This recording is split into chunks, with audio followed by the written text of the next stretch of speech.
What is it with these sci-fi films that are having really beautiful aliens? I mean, think about it, especially in the Star Trek films. In the Star Trek films, there's obviously a lot of these alien girls that are pretty attractive.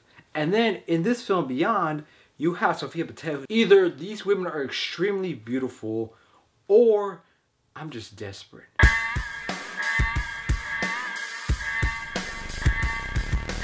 Star Trek Beyond. So Star Trek Beyond is the third installment in this new Star Trek trilogy. The thing that worried me about Star Trek Beyond was the fact that J.J. Abrams was not coming back to direct this film, because he directed the first Star Trek film and Into Darkness, because he was working on The Force Awakens. I was like, and they got Justin Lin to direct this film. And while I love Fast 5 and Fast and Furious 6, I wasn't so sure if it was going to be able to maintain what made these Star Trek films great.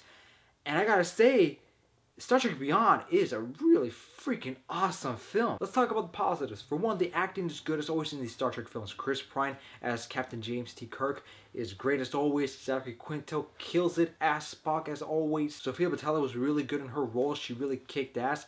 And she was a really likable character that by the end of the film, you're like, okay, I want to see more of her in these films. Idris Elba as the villain. When he was first introduced, I was like, okay, I'm hoping he's just a one-note villain. And as the film goes on, you start to learn bit by bit what his character really is, what his motivations are. And you're like, okay, I actually understand why he's doing the things that he is doing for the most part. And I like that. And Idris Elba, as always, he kills it in his role, and he killed it. He was really menacing in this film. Everybody else in the cast was great, including the late Anton Yelchin, who had a bigger role in this film compared to the two previous films. And the thing that these new Star Trek films do so well is that they have great action scenes. And since Justin Lin, you know, he did Fast 5 and Fast and Furious 6, we know he can do action good. In this film, the action scenes are really well done. The fight scenes were also really intense too, and some of the space battles were really cool. There's this one scene where they used the Beastie Boys Sabotage song, and it's awesome the way they use that song. It's like, yep,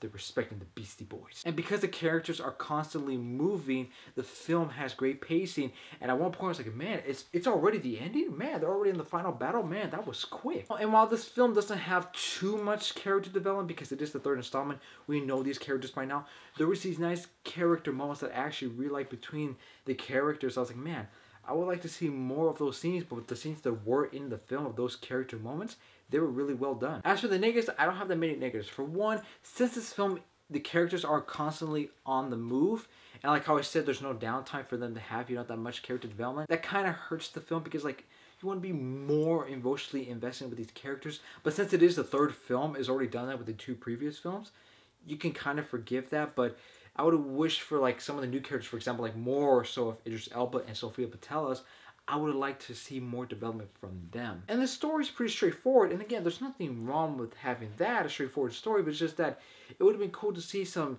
new interesting ideas. You know, for example, like in the beginning of the film, you have Kirk who's like, man, I keep trying to be like my father, but now I've forgotten what it's like to be myself. I would like to see that idea explored more in the film, but that idea is never really explored. And like how I said, the action scenes are really well done. I still stand by that point.